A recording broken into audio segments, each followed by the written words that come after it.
Louvado seja nosso Senhor Jesus Cristo, para sempre seja louvado. Queridos irmãos e irmãs, os que estão aqui no santuário, você que nos acompanha ao vivo aí da sua casa, e você que vai ouvir essa pregação depois que ela foi aqui realizada. Nós estamos no 27º domingo do tempo comum do ano B, e o tema que a igreja nos coloca neste final de semana é a origem do casamento e da família. Aqui, meus irmãos, é preciso na nossa mente desconstruir algumas coisas que o mundo vai plantando em nós.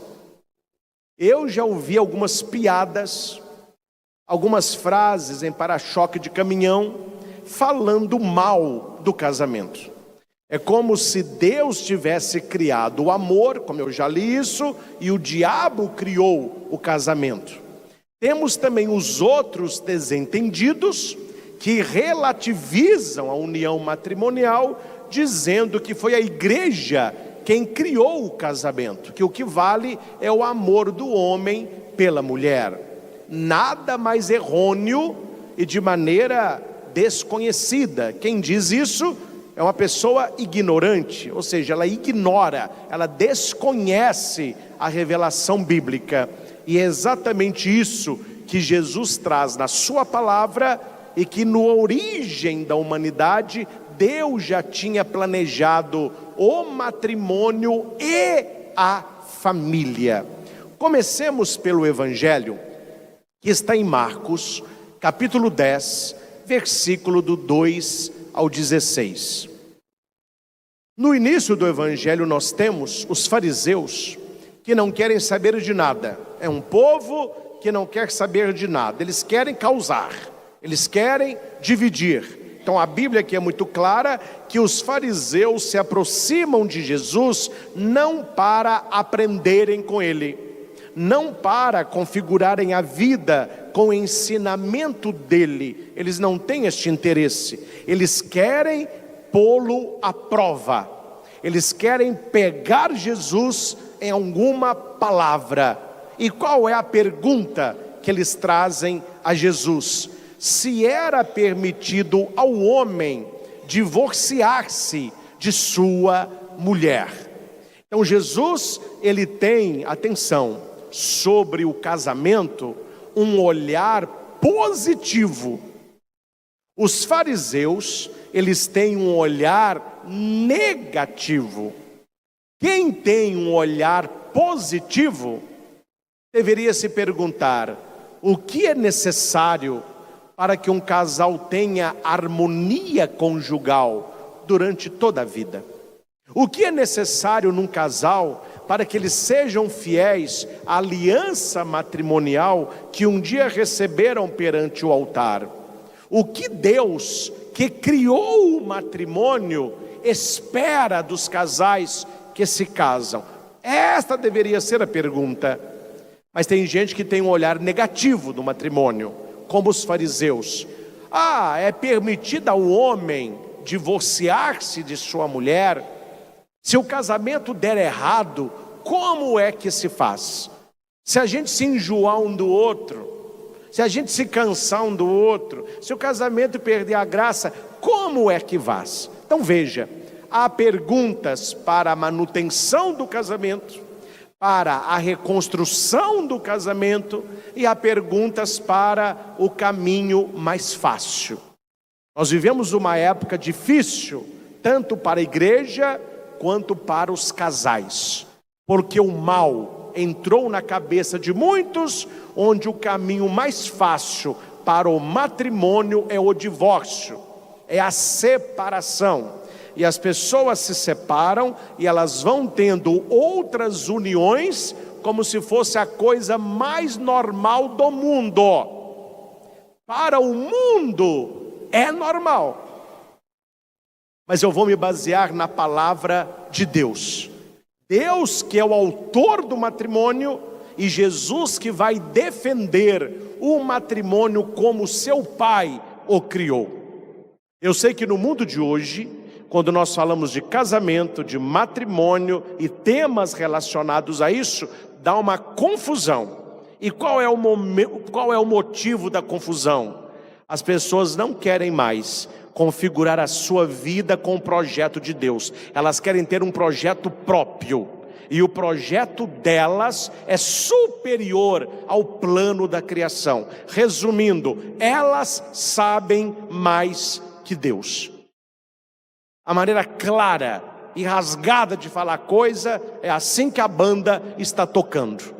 Atendo certos casais que vivem esta situação e eles vêm querendo saber mais que o próprio Deus, que é o autor do matrimônio. E os fariseus vão cutucar Jesus neste assunto. É permitido ao homem divorciar-se da sua mulher e vice-versa? Ah, meus irmãos, Jesus é muito esperto. Jesus, quando ele vê que tem algo errado, ele não responde, ele devolve a pergunta perguntando. Isso é uma técnica que Jesus usa e que a gente pode usar. Quando alguém quiser te pegar numa pergunta, você devolve a pergunta com outra pergunta, para saber o que a pessoa está querendo dizer. Eles perguntam para Jesus: Senhor, é permitido ao homem divorciar-se da sua mulher? Jesus pergunta: o que Moisés vos ordenou?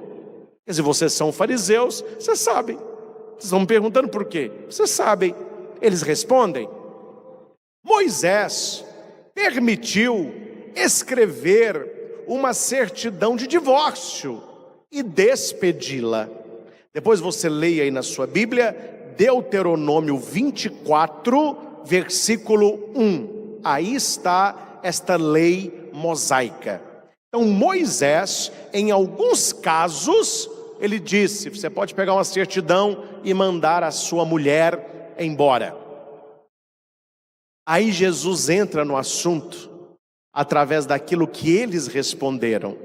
E Jesus vai mostrar aqui qual o motivo do divórcio, qual o motivo da separação, qual o motivo do adultério, das traições.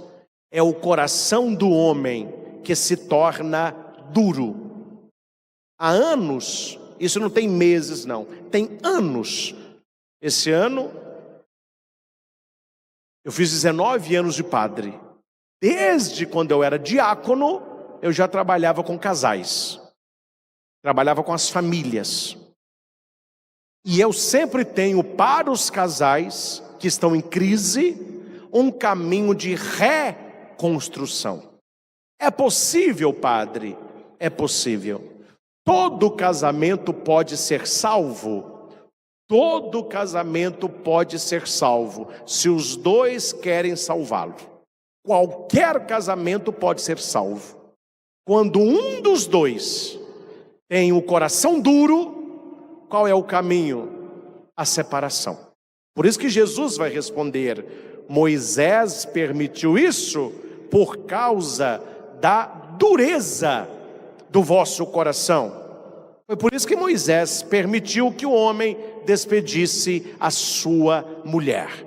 Assim eu falo para os casais: vocês estão em crise, querem ajuda, querem reconstruir o casamento? Queremos. Então não pode haver dureza de coração.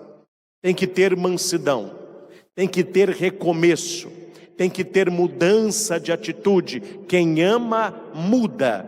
Quem ama, cuida. E o melhor cuidado que você pode dar é mudar, para que o outro se sinta amado, para que você receba amor. Mas depois que Jesus fala sobre a dureza do coração daquele povo, Jesus ele volta às origens. É isso, meus irmãos, que nós precisamos fazer, não só no matrimônio, mas na nossa fé cristã católica. Nós estamos vivendo uma época onde você que é católico fervoroso, estudioso, e não católico de IBGE, porque esse mais incomoda do que ajuda, não é número que nós estamos preocupados. Nós queremos bons católicos, que seja uma igreja com 12 pessoas. Jesus tinha 12 e não chamou 13. Se tiver 12, está ótimo. Mas pessoas que queiram viver a fé, o meu conselho para você é esse: volte sempre às origens da fé. Volte à palavra de Deus. Volte ao catecismo da Igreja Católica e para de dar ouvido a opiniões. Tem muita gente na igreja, e eu falo porque eu sei o que eu estou falando, pessoas que não estão interessadas na origem, na verdade e na doutrina, mas estão interessadas em agradar os ouvintes, em agradar os fiéis. E é algo de uma maldade espiritual sem tamanha, porque eu já dei este exemplo e darei aos senhores aqui. Imagine que você está com dor. Você procura um médico. Geralmente a gente está com dor, a gente procura um médico. O médico, ele vai pedir alguns exames. Por aquilo que você falar com ele, ele vai pedir certos exames. E depois que você fez os exames, você vai pegar e vai levar para o médico. O médico, ele vai ver o seu exame. E no seu exame, ele vê que você está com os glóbulos brancos altíssimos, que você tem uma mancha no fígado e que você não está evacuando algum problema no seu aparelho digestivo. Mas o médico é muito bonzinho. Ele não quer te contrariar. Ele não quer entristecer você. Ele não quer que você mude de vida. Então ele guarda o exame e diz assim: você não tem nada. Vai viver a tua vida. Faça do seu jeito. E a pessoa sai feliz. Nossa, esse médico eu gosto, viu? Porque todo médico que eu vou arruma doença para mim e me dá remédio. Esse falou que eu gosto de ouvir. Você não tem nada. Você está maravilhoso. Viva do teu jeito, meu filho. Minha pergunta é: este médico ajudou esta pessoa, sim ou não? Aí a pessoa procura o padre, e ela não quer que o sacerdote fale que ela está doente, que ela tem que tomar um remédio e que ela tem que te mudar de vida. O que as pessoas querem ouvir da boca do padre? Está tudo bem, você não é doente, você não tem pecado, continue do seu jeito, continue na sua toada. Como esse médico que não vê doença é badalado, os pregadores que estão nessa doada são badalados também. Porque ele não aperta na pregação. É uma pregação água com açúcar. É somente Deus cura, Deus aceita, Deus abraça, e as pessoas ficam procurando. Só que este doente, que não foi aconselhado pelo médico, porque ele estava doente, num curto espaço de tempo, ele se vê totalmente fragilizado. E ele vai ver que aquele não é um bom médico, aquele era um médico ruim. Então alguém indica para ele: tem médico bom, vai lá. Aí ele procura um outro médico. E o médico fala: olha, para mim você vai fazer os exames de novo. Não quero nem ver exame de outro médico, vou começar do zero. Faça os exames. Aí ele leva o exame para o médico fala assim: olha, quanto tempo tem que você está com esse sintoma aí? Tanto tempo. Meu filho, se você tivesse procurado há meses atrás, a gente daria um jeito, mas do jeito que está, você demorou demais. Ele vai responder: não, mas foi exatamente nesse tempo atrás que eu procurei um outro médico. Falei: então você procura esse médico, pois ele acabou de te matar. Não tem o que fazer mais, já lastrou o que estava no primeiro exame bem pontual. Agora, meu filho, alastrou. Aí ele haverá de voltar no primeiro médico e falar com ele: você não me ajudou porque você falou o que eu queria ouvir, você não falou a verdade. Jesus, na palavra, ele tem aquilo que nós precisamos ter na nossa vida católica, cristã. Volte às origens. Jesus vai dizer para eles: Moisés permitiu isso por causa da dureza do vosso coração. No entanto, desde o começo da criação. O que Jesus fez? Voltou no começo. Como que foi que Deus fez? Como que foi o começo? Geralmente eu faço isso com os casais, né? Os casais vêm reclamando um do outro, falam assim, olha, em vez de reclamar um do outro, vamos voltar no tempo. Como que foi o começo? Como que foi que vocês se conheceram? Como que foi o tempo de namoro? Como que foi o início do matrimônio? Você vê que tem muita coisa que eles vão contando, muitas coisas boas e às vezes alguma aresta que não foi ali trabalhada. Mas todo problema você tem que voltar ao começo, senão você vai tentar resolver somente a consequência. Você não chegará à causa. Um bom orientador espiritual, ele nunca fica pegando as consequências, ele tem que chegar na causa. E Jesus vai dizer para os fariseus, sabe o que é o problema de vocês? Vocês esqueceram a origem, vocês esqueceram como que começou isso aí. Volte na origem, desde o começo da criação, origem, Gênesis. Gênesis significa começo, início. Então Jesus volta no Gênesis. Deus os fez homem e mulher. Hoje fica difícil, porque se uma galerinha pudesse, eles iam processar Jesus, né? Mas como Jesus não pode ser processado, então fiquemos com a sua palavra. Desde o começo, Deus os fez homem e mulher. Por isso, o homem deixará seu pai, deixará sua mãe, e os dois serão uma só carne. Assim, já não são dois, mas uma só carne. O que Deus uniu, o homem não separe. Veja, meus irmãos, que Jesus, ele tem um discurso pronto sobre o matrimônio, a sacralidade do matrimônio, e ele volta à origem. É como se ele dissesse para aquele fariseu, olha, a sua opinião e a minha opinião nesta situação só dá confusão. Vamos voltar à origem, vamos voltar ao Criador, vamos voltar ao autor do matrimônio. E ele volta ao livro do Gênesis, que é a primeira leitura que nós escutamos. Quem gosta de ler Bíblia, quando você ler lá o livro do Gênesis, você vê que Deus se alegra com a criação. Deus, ele vai criando o mundo pelo poder da sua palavra, e está escrito na Bíblia, Deus viu que era bom, Deus viu que era bom, Deus viu que era bom. Quando Deus cria o homem, Deus viu que era muito bom. Mas depois Deus olha para o homem e Deus vai dizer, não é bom. Olha que interessante. É bom, é bom, é bom, é bom, é muito bom. Não é bom.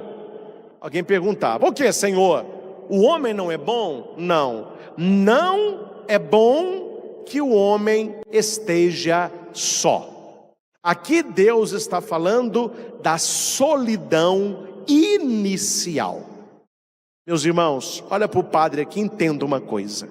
Na sua vida conjugal e na vida religiosa, na vida consagrada, as irmãs, padres, missionários, etc. Quem tem a vocação de servir a Deus no celibato, ou seja, não tem vocação matrimonial, ele vai se consagrar a Deus numa vida celibatária. Ele não vai ter alguém, mas ele vai ser de todos na consagração que ele fez. Assim são as irmãs de caridade, elas não se casam. Assim são os padres, o clero católico, eles não se casam. Os monges, etc., missionários, alguns leigos consagrados, são pessoas que têm a vocação ao celibato, a vocação religiosa.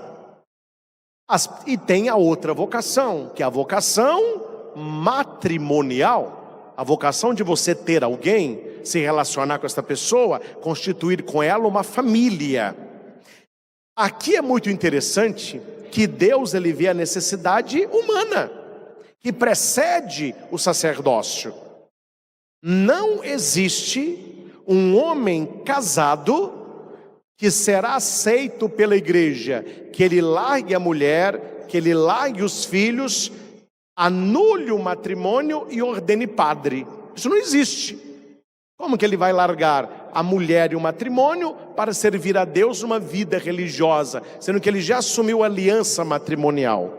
Porque o vínculo matrimonial entre homem e mulher precede o sacerdócio. O contrário é possível.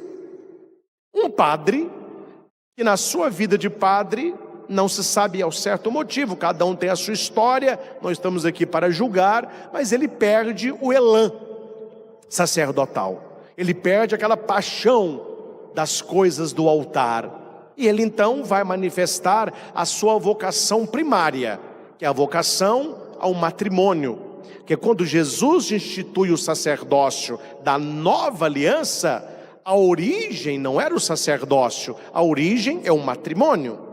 E é através de matrimônios santos que eles vão gerar bons sacerdotes, boas irmãs e vocações consagradas.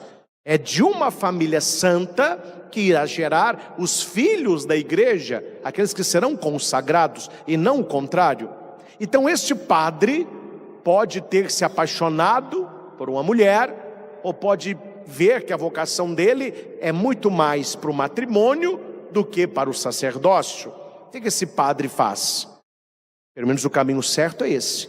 Ele procura o bispo e expõe para ele a sua dificuldade no sacerdócio. Geralmente a igreja tenta salvar aquele padre. Como? Mandando ele para um retiro, um tratamento psicológico, uma orientação espiritual. Se depois de tudo isso, o sacerdote se vê irredutível, não, eu quero ter uma família, eu quero ter um filho, eu quero ter uma mulher, o bispo suspende esse padre de ordem, ele fica num tempo de oração, de reclusão, e o bispo manda para Roma uma carta pedindo a dispensa clerical daquele sacerdote. O Papa, de próprio punho, ele dá a dispensa. Chega a dispensa para aquele padre, ele não é mais padre no ministério, ele é sacerdote até a morte, uma vez ordenado, padre para sempre, mas ele é liberado das suas funções eclesiásticas, ele não pode exercer mais sacramento e ele está dispensado da sua vida clerical. Dali para frente, ele vai namorar, ele vai se noivar, ele vai casar na igreja, pode ser ministro, pode ser leitor, etc. Vejam, meus irmãos, que a união do marido e da mulher é uma união eterna e é primordial ao próprio sacramento da ordem. Não se libera um homem casado para largar a mulher e ser padre, mas se libera o sacerdócio para largar o altar e se casar, porque é a primeira vocação. A primeira vocação é a sacralidade da família. Então nós temos na primeira leitura, este não é bom que um homem esteja só, aquela solidão inicial. Que se fosse problema aqui de oração, Deus tinha falado para Adão, Adão, sim Senhor, sabe por que você está triste? Porque você não está rezando. Reza mais que essa vontade aí passa. Você está criando confusão para você. É só você rezar mais. Por isso que Deus disse? Não, porque Adão manifestou o seu desejo de família, o seu desejo de ter alguém semelhante a ele.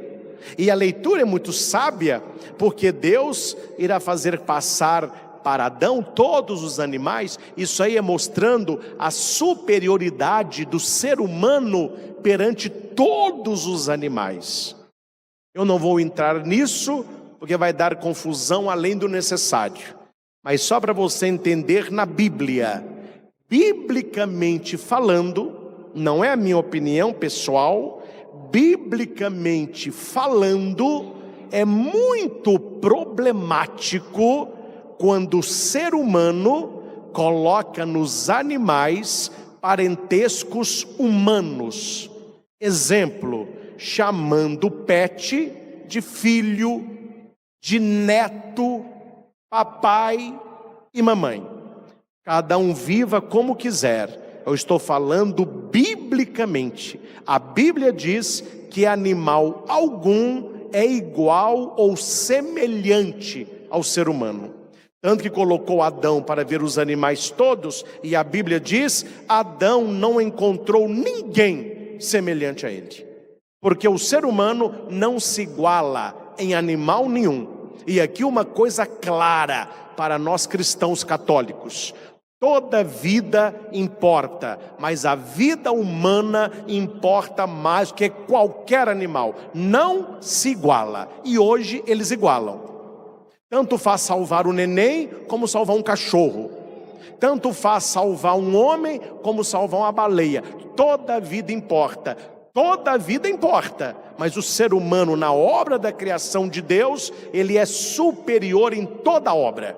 Então aqui está que animal nenhum é semelhante a Adão. Igual passou longe. Nem semelhante ele encontrou. Não parecia com ele. Aí Deus coloca Adão num sono profundo, é um mistério de Deus, e ele vai então moldar a mulher. Interessante. Não sei você, claro, mas eu não pensaria como Deus. Se eu fosse Deus, eu iria moldar Adão. Adão está se sentindo sozinho. O que eu faria? Eu faria a Eva. E sopraria na narina dela, como eu soprei na narina de Adão. E falaria: aí ó, agora tem uma igual e semelhante a você. Oh, interessante. Deus, ele faz Adão da terra, do barro. Mas quando ele vai fazer a mulher, ele não faz da terra, ele faz a partir de Adão. A unidade do homem e da mulher está na origem da criação. E Deus é muito sábio, que não tirou a mulher de um ossinho do pé e nem do alto da cabeça, mas da costela. Se a mulher fosse tirada da cabeça de Adão, ela seria superior a ele. Se fosse tirado dos pés de Adão, ela seria inferior a ele. Foi tirado da costela, ou seja, alguém que vai caminhar ao lado.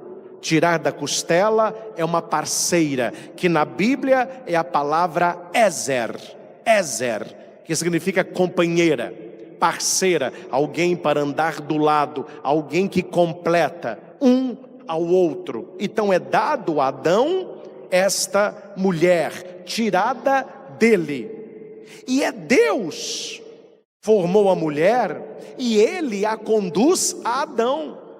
Você entende isso? Não é Adão que pulou na mulher, não é a mulher que viu Adão e foi até ele. Deus falou com a Eva: venha, eu vou te mostrar por que você foi criada. É para ele. E Adão olha para Eva e fica encantado com o que ele vê. A primeira palavra do homem na obra da criação, atenção meus irmãos, não é uma palavra de adoração. Não é uma palavra de extasiamento perante a... Não. A primeira palavra do homem na Bíblia é uma exclamação com a beleza da mulher. O homem, ele contempla a beleza de Deus na perfeição da mulher. Primeira coisa que o homem diz na Bíblia, ele não diz nada disso. Primeira frase do homem na Bíblia: desta vez sim, é o osso dos meus ossos, carne da minha carne. Primeira exclamação do homem, ele se encanta com a obra de Deus. Olha como que Deus vai trabalhando já no início o amor do homem pela mulher e vice-versa. Esta é a criação de Deus. Esta é a origem do próprio matrimônio, né? E aqui Deus já diz: por isso o homem deixará seu pai e sua mãe e se unirá à sua mulher, e os dois serão uma só carne. Para você entender mais ou menos, Raniero brinca com as palavras. ele vai dizer que é como se o homem se visse sem uma costela, e a mulher se visse com uma costela a mais. O que o homem diz? Eu preciso de você para me completar aqui, ó. Quem vai completar o homem não é o pai, não é a mãe, é a esposa. Interessante isso. O homem deixará seu pai, ele vai deixar o pai, ele vai deixar a mãe, mas a Bíblia diz, ele nunca deixará a mulher, porque os dois vão formar uma unidade. Então, Jesus, ele mostra, voltando ao Gênesis, quem criou o casamento, quem inventou o matrimônio? O próprio Deus no ato da criação. Cuidado, meus irmãos, quando lá na sua família, lá no seu trabalho, na mesa lá do bar que você frequenta, você começa a levar algumas coisas de Deus para o âmbito humano. Esse negócio de casamento, esse negócio de homem se casar com a mulher, mulher se casar com o homem, esse negócio de família, pai, mãe e filho, esse negócio de ter que casar na igreja, isso é invenção dos homens, isso é coisa da igreja. Porque colocando para a igreja, não tem tanta sacralidade como se fosse. Só que não é a igreja. A igreja é apenas portadora da mensagem. A igreja é apenas guardiã da revelação. E no Evangelho, Jesus ele vai mostrar a ferida do matrimônio. Qual é a pior ferida que o matrimônio que Deus criou pode sofrer? O divórcio. Meus irmãos, vocês acham, na inteligência que todos têm, os que estão aqui, você que está em casa, que se não fosse palavra de Jesus, a igreja, nesse mundo louco que nós estamos, ela ia tocar assunto de divórcio? Ela ia falar em pleno 2024 de adultério? Claro que não ia. Ia evitar uma problemada e gente falando mal, e gente criticando e descendo lenha no padre. Só que aqui, meus irmãos, a igreja, e no caso eu, não posso trair a palavra de nosso Senhor.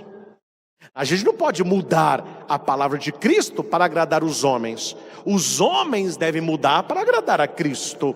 E Jesus vai falar não apenas do matrimônio, que é por Deus, está na origem da criação, como Jesus vai tocar no assunto, que eles não perguntaram sobre isso, mas ele vai tocar na ferida matrimonial, que é o divórcio. E Jesus vai dizer, Moisés disse que o marido podia se divorciar da sua mulher.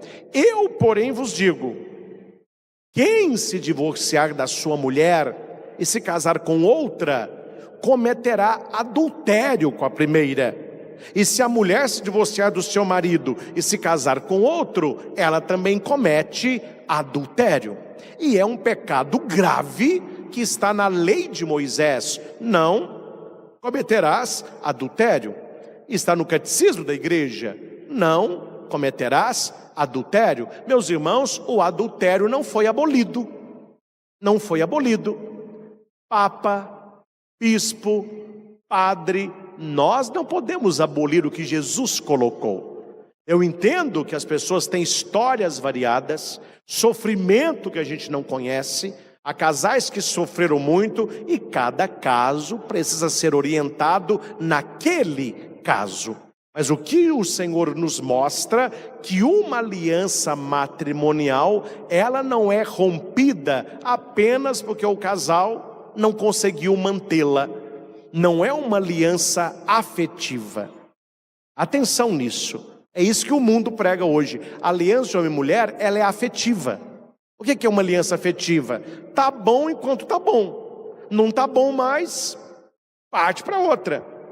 Tanto é que eu não estou falando do nome de ninguém aqui. Você conhece artistas que falam com o peito cheio. Eu já me casei 16 vezes. Eu já me casei 22 vezes. Eu estou no 27º casamento. E o mundo acha lindo. Só que Deus olha para estes, Jesus vê a realidade, e o que o céu diz? Estão no adultério. É um pecado grave. Então, meus irmãos, cada caso é um caso. Vou resumir aqui em 3 casos, para muitos entenderem qual o caminho a seguir. Você que está comigo, preste atenção. Para o cristão católico, matrimônio não é um apêndice. É necessário o matrimônio. O matrimônio é um caminho de santificação do casal. Então essa questão, eu não sei se caso ou não me caso. Não, se você se casar, você vai coabitar com alguém. Se você não se casar, você vai ficar solteiro, celibatário.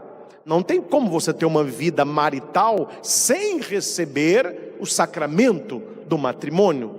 Então os casais que talvez estejam aqui ou estão em casa, vocês moram juntos, mas não são casados na igreja, não têm o matrimônio. Vocês podem ter o casamento. É uma coisa. Os homens casam e descasam com a facilidade danada. Você vai no fórum, no mesmo dia eles se descasam. Eu não estou falando de casamento, estou falando de matrimônio. É o sacramento que Jesus deixou para a igreja. É onde Deus une o homem e a mulher. Atenção, meus irmãos, isso tem que ficar claro para todos. Você pode até não gostar, mas a verdade não vai mudar por causa da sua vida. Só há uma maneira de Deus unir o homem com a mulher. E qual é esta maneira? O matrimônio. Não há outra maneira, é a única maneira, é o único caminho. Padre, nós não somos casados, não me dá uma bênção. A bênção para você se chama sacramento do matrimônio. Então os casais que moram juntos, nenhum dos dois já foi casado, mas eles moram juntos, eles são amaziados, eles devem procurar o matrimônio, se querem viver uma vida de santidade. Eu não estou falando para o mundão, não. O mundão tem suas leis. Eu estou falando para os católicos praticantes que querem uma vida de santidade e agradar o coração de Deus, voltando à origem do sacramento do matrimônio. Então, se os dois não são casados, procure a igreja para que o sacerdote possa uni-los no matrimônio. Não precisa de festa, não precisa entrar de véu e grinalda, nada disso. Numa capelinha, o padre, com vocês dois, com as testemunhas, em 20 minutos, ele celebra o matrimônio. O importante é a bênção. Atenção, matrimônio não é satisfação para os homens e nem para agradar a igreja. Eu vou me casar porque o padre falou que eu tenho que casar. Eu quero agradar o padre. Eu quero mostrar para as pessoas da igreja. Não, nós somos casados na igreja. Não. É Deus. O matrimônio foi instituído por Deus.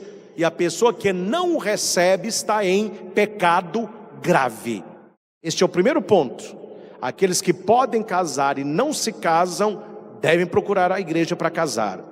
Estou falando para muitas mulheres, que eu atendo muitas mulheres que estão com o homem, ajuntou com ele lá atrás, foi passando ano, vieram os meninos, já está com neto e não se casaram. E ela tem o desejo de receber o matrimônio. O marido fala, que bobagem, mulher, nós estamos juntos há 30 anos, amigado com fé, casado é. Mas a mulher tem no coração o desejo do matrimônio.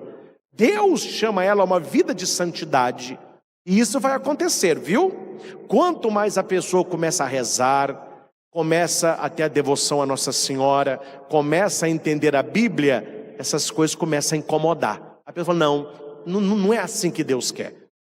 A não ser que você seja um católico morno ou frio, tanto fez como tanto faz. Mas quem tem uma fé fervorosa, a pessoa começa a ver que ela precisa de algo. E se por acaso o seu marido não quer se casar, ou a mulher não quer se casar, começa a rezar hoje para o arcanjo São Rafael. Peça a intercessão de São Rafael. Por quê, padre? Porque foi São Rafael que preparou Sara para Tobias, curou a cegueira de Tobit, tem muita gente cego espiritualmente, libertou Sara de um demônio, uniu os dois e criou uma nova família. Então, São Rafael, ele é protetor das famílias, ele consegue juntar os casais. Este é o primeiro ponto. O segundo ponto, uma pessoa não é casada na igreja, ela é desimpedida, mas ela mora com alguém que já foi casada na igreja. Isso não poderia acontecer Isso denota adultério. Qual é o caminho a seguir então, padre, para que a gente possa agradar o coração de Deus? A parte desimpedida está desimpedida. A parte que já foi casada, ela deve procurar, atenção, a sua paróquia, procurar o padre e falar: olha, eu amo esta mulher, eu amo este homem, nós constituímos uma nova família, não tem como eu voltar para aquele meu ex, já sumiu, nem sei onde está, mas eu tenho vínculo matrimonial com ele, porque nós nos casamos na igreja. E houve uma pregação onde Jesus, no Evangelho de Marcos, ele explicou, e eu não sabia disso, que eu estou vivendo no adultério. Jesus falou isso, eu aceito essa palavra. Então eu estou aqui, padre, para que o senhor me ajude com o processo de nulidade matrimonial. Você vai pedir à igreja que pegue o seu processo de matrimônio, analisa o processo, você vai responder um questionário, tem uma audiência, e a igreja vai ver no seu primeiro matrimônio se aquilo foi só casamento e não foi matrimônio. Se vocês se uniram, mas Deus não abençoou. Por que Deus não abençoou? Por algum motivo que a igreja vai te mostrar no seu processo.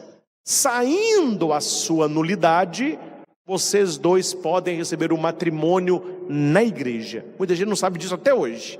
Aí fica levando uma vida de adultério porque não sabe os caminhos que a igreja tem.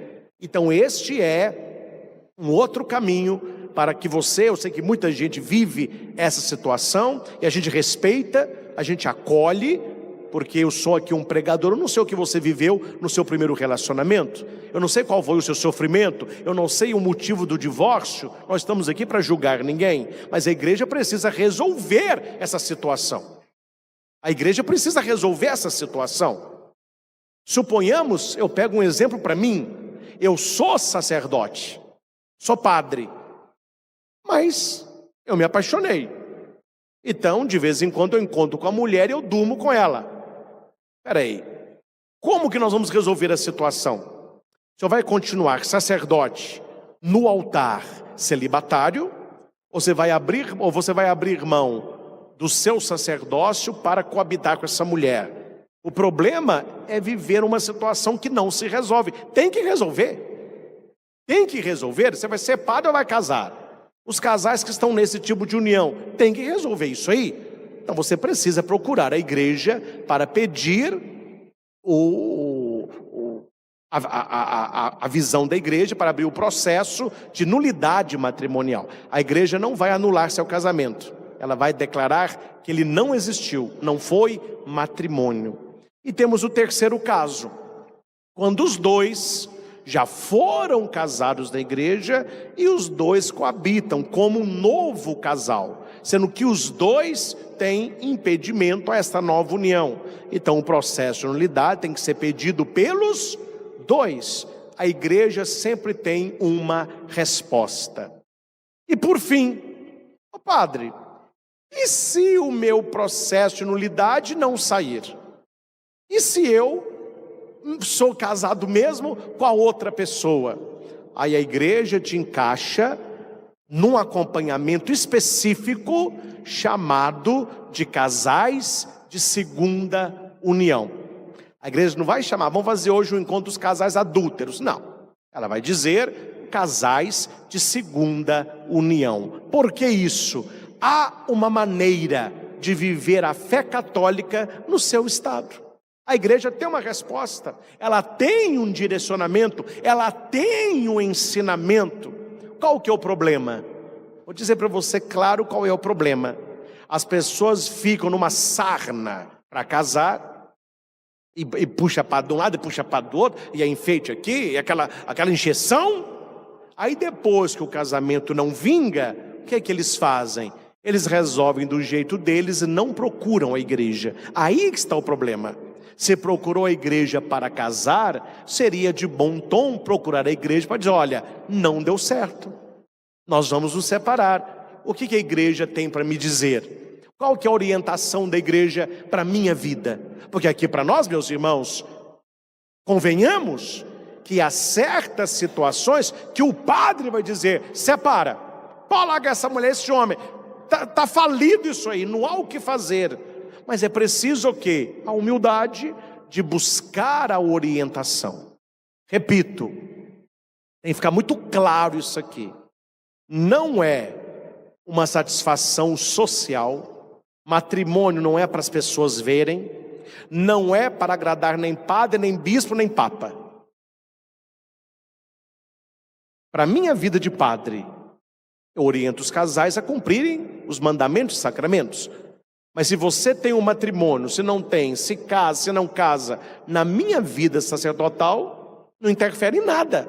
Nem precisa ser comigo o processo. O matrimônio, o que está em voga no matrimônio, é o canal de santificação que Deus oferece para o casal e é a maneira com que Deus criou a família na origem. Esta é a questão. Isso aí tem que estar na sua cabeça. Senão parece que o padre quer que eu case. Não, meu filho, se você vai casar, se não vai casar, o problema é seu. Se você quer cuidar da sua salvação ou não quer, o problema é seu. Se você quer agradar a Deus ou não quer, o problema é seu. Se você quer viver do jeito de Deus ou do seu jeito, o problema é seu. Não é comigo o problema. Mas se você quer agradar o Senhor, há um caminho que Deus deixou. E nós devemos viver este caminho. E a igreja, como mãe, e é uma mãe, mas como mestra, ela vai acolher o casal. Isso é que se chama casuística. O que é casuística? É o casal com o padre. Coisa que a gente não fala no microfone, nós vamos falar para o casal. Orientação que eu não estou no microfone, nós vamos dar para o casal. E escuta o que eu estou falando. Para todos os casais, há uma solução para você. Há um caminho de salvação para você. Então você precisa querer. Você precisa procurar a igreja e não ficar nessa situação. Porque senão toda vez que a igreja toca no adultério, nessa questão de casamento, no que Jesus disse, vai te causar desconforto. Mas eu vim aqui para rezar, eu não vim para escutar essas coisas. Vai ficar assim até quando? Até você morrer? Então é preciso pedir este direcionamento e que a igreja te ajude nesta questão. Por fim, não deu tempo de entrar no catecismo, mas peço que você em casa anote aí os parágrafos para você ler, que é do 1641 até o 1654, 1641 ao 1654. Primeiro ponto que o catecismo vai tratar, não dá tempo de ler, a graça do matrimônio. Tem gente que não sabe o que é isso. O que é isso, padre? O que é isso, meu filho? Que se o homem e a mulher se unem perante o altar e o matrimônio depende só dos dois, já deu errado. Como que você vai conviver santamente com a mulher a vida toda sem a graça de Deus? Então a igreja garante a todos os casais, no dia do matrimônio, o casal recebeu uma graça especial do matrimônio. O dia que eu me ordenei padre, eu recebi uma graça que nenhum de vocês recebeu. A graça da fidelidade ao sacerdócio. E vocês que são casados receberam uma graça que eu não recebi. A graça do matrimônio. Então é preciso viver nessa graça. Na graça de Deus. Depois o catecismo fala das exigências do casamento. Primeiro, o casamento busca a unidade e a indissolubilidade. É para sempre. O casamento busca a fidelidade conjugal. Não cabe marido e mulher infiéis. Adultério é pecado grave, traição, mentiras. E por fim, a abertura aos filhos. Não dá tempo de entrar nesse assunto, você leia no catecismo. Nós temos hoje essa chaga também na igreja. Casais que querem se casar, mas não querem ter filhos. A gente quer se casar. Um vai ficar lambendo o outro a vida toda. Nós não queremos ter filhos. Fique bem claro, viu? Se você não quer ter filhos, você não pode receber o matrimônio. Você está vetado ao matrimônio.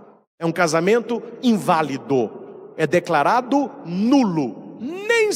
Nem prepara nada. Nem procura igreja. O casamento ele tem que ser de livre e espontânea vontade.